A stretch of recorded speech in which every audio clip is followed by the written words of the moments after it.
باللہ من الشیطان الرجیم بسم اللہ الرحمن الرحیم الحمدللہ رب العالمین والصلاة والسلام علی سید الانبیاء والمرسلین حبیب الہ العالمین ابی القاسم محمد اللہم صل علی محمد وآل محمد وعلی آلہ الطیبین الطاہرین سیما بقیت اللہ فی الارضین قال اللہ تعالی فی کتابہ الکریم بسم اللہ الرحمن الرحیم ألم يجدك يتيما فآوى ووجدك ضالا فهدى ووجدك عائلا فأغنى۔ پروردگار عالم نے دین مبین کو دین کامل اور تمام ادیان کے اوپر برتری حاصل رکھنے والے دین کے عنوان سے ارسال فرمایا ہے، اور اس دین کا ہر پہلو ایسا ہے کہ جس میں گزشتہ تمام ادیان کے اوپر برتری حاصل ہے، لہذا اگر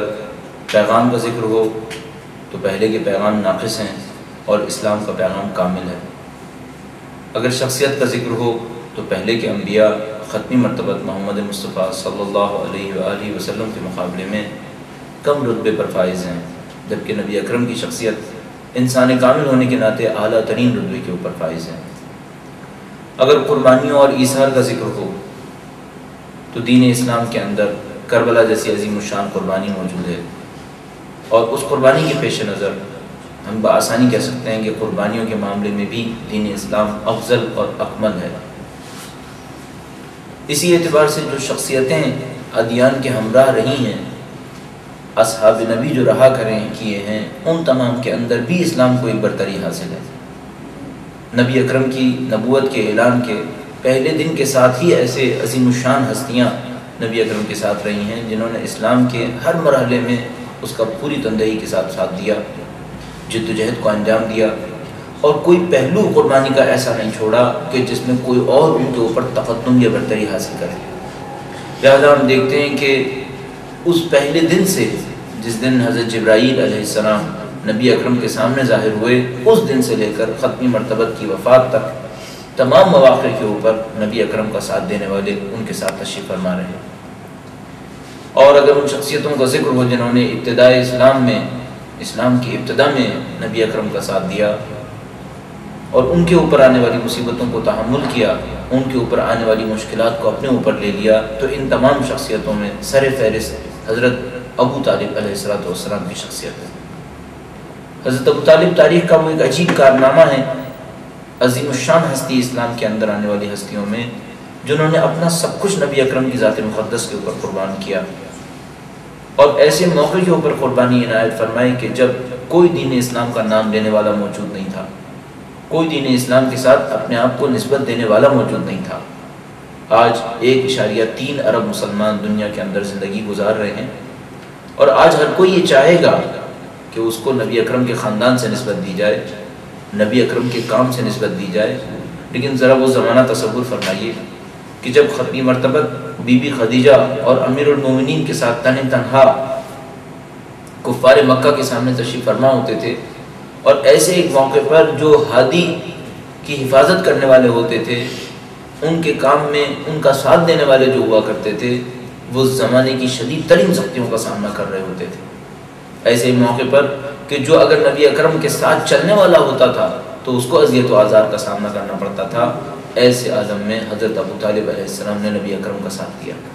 اور میں نے عرض کیا کہ وہ تمام مصیبتیں جو نبی اکرم کی ذات مقدس کے اوپر آ رہی تھیں، ان تمام مصیبتوں کو جھیلتے چلے گئے، اور اس کی انتہا شاب ابی طالب کا معرکہ ہے کہ جس کے اندر ختمی مرتبت کو نہ بنی ہاشم ہونے کی وجہ سے، نہ کسی عرب خاندان سے منسوب ہونے کی وجہ سے، صرف اس وجہ سے کہ وہ اللہ کا پیغام پہنچا رہے تھے، کفار مکہ کی طرف سے اور تمام قریش کی طرف سے سختیوں کا سامنا کرنا پڑا، بائیکاٹ کر دیا گیا۔ نبی اکرم شاب ابی طالب کے اندر تشریف فرما ہوئے، 3 سال تک اس گھاٹی کے اندر مقیم رہے۔ اب ذرا تصور کیجئے کہ اس گھاٹی کا نام ہی شاب ابی طالب ہے، یعنی یہ وہ زمین ہے کہ جہاں پروردگار عالم نے اپنے نبی کو پناہ دے دی ہے، اور یہ زمین منسوب ہے حضرت ابو طالب علیہ السلام سے۔ اور واقعہ آپ کے ذہن میں بہت واضح ہے کہ ختمی مرتبت کو جب اس بائیکاٹ کا سامنا کرنا پڑا، جو 7ویں اعلان نبوت کے بعد پیش آیا، بعثت کے 7ویں سال میں پیش آیا، تو مکے میں کوئی جگہ نہیں تھی جہاں نبی اکرم تشریف فرما ہو سکتے تھے، اور یہ حضرت ابو طالب کی زمین تھی جو انہوں نے اس واقعے سے کافی پہلے خریدی ہوئی تھی۔ اس جگہ کے اوپر نبی اکرم حضرت ابو طالب کے ساتھ تشریف فرما ہوئے، اور 3 سال تک اس تنگ اور تاریک اور سنسان گھاٹی کے اندر نبی اکرم نے زندگی گزاری۔ اور اگر ایسے 3 سال کے اندر کہ جو تاریخ اسلام کے سخت ترین 3 سال ثابت ہوئے ہیں، نبی اکرم کا ساتھ دینے والوں میں اگر غور کیا جائے تو سوائے حضرت ابو طالب علیہ السلام اور ان کے خاندان کے کوئی فرد ایسا نہیں تھا جو ان کا ساتھ دیتا۔ یعنی تعجب ان لوگوں پر ہے کہ جو بعد میں اسلام کے بہت بڑے بڑے دعوے دار بن گئے، تو کوئی شخصیت ثابت کر کے دکھائے کہ ان 3 سالوں میں وہ سب لوگ کہاں موجود تھے۔ اور اگر ہم جا کر دیکھتے ہیں تاریخ کے اندر تو ہم دیکھتے ہیں کہ ان 3 سالوں کے اندر حضرت ابو طالب تھے، امیر المومنین تھے، اور حضرت ابو طالب کا گھرانہ تھا کہ جو نبی اکرم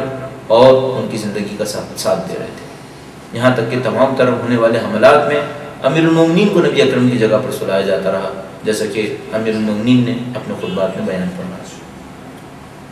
یوں اگر ہم حضرت ابو طالب کے کارناموں کو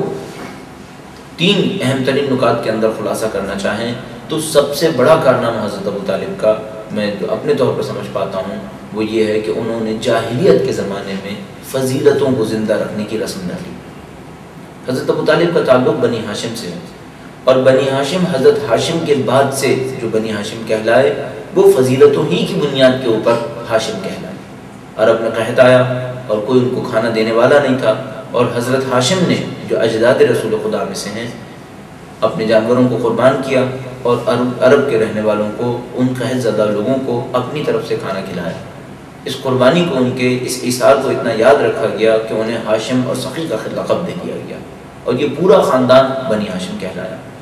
بنی ہاشم میں آنے والے تمام افراد توحید، اور حقیقت یہ ہے کہ تمام اجداد نبی اکرم توحید اور ایک خدا کے ماننے والے تھے۔ لہذا کیا وہ حضرت ہاشم کی واقعات ہوں، یا وہ حضرت عبد المطلب کے واقعات ہوں، یا وہ حضرت ابو طالب کے واقعات ہوں، ان تمام کے اندر توحید کے علمبردار ہونا اس جاہلیت کے زمانے میں ہمیں نظر آتا ہے۔ حضرت عبد المطلب کے واقعے کو غور فرمائیے کہ جب ابرہہ نے حملہ کیا اور انہیں اس شدید حملے کا سامنا کرنا پڑا، ان کا دعویٰ بس اتنا دعویٰ تھا کہ یہ جو بیت ہے اس کا ایک رب ہے، اور وہ رب اس کی حفاظت کر لے گا، اور میں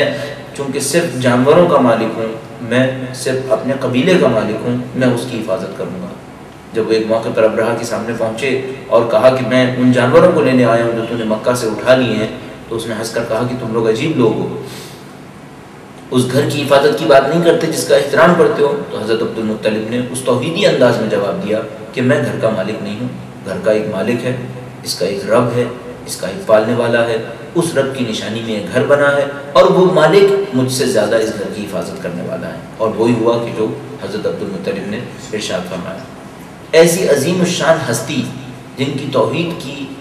گواہیاں تاریخ کے اندر موجود ہیں، ان ہستی کے فرزند ہیں حضرت ابو طالب، اور یہ خود اس بات کے اوپر گواہ ہے کہ کس طریقے سے فضیلتوں کو اس زمانے کے اندر زندہ رکھنے والے ہیں۔ لہذا کوئی مورخ ہمارے پاس ایسا موجود نہیں ہے، گرچہ بعض متعصب مورخین نے بعد میں کچھ الزامات لگائے حضرت ابو طالب کے اوپر، لیکن کوئی ایک بھی مورخ ایسا نہیں ہے جس نے حضرت ابو طالب کی شخصیت کی پاکیزگی کو زیر سوال قرار دیا۔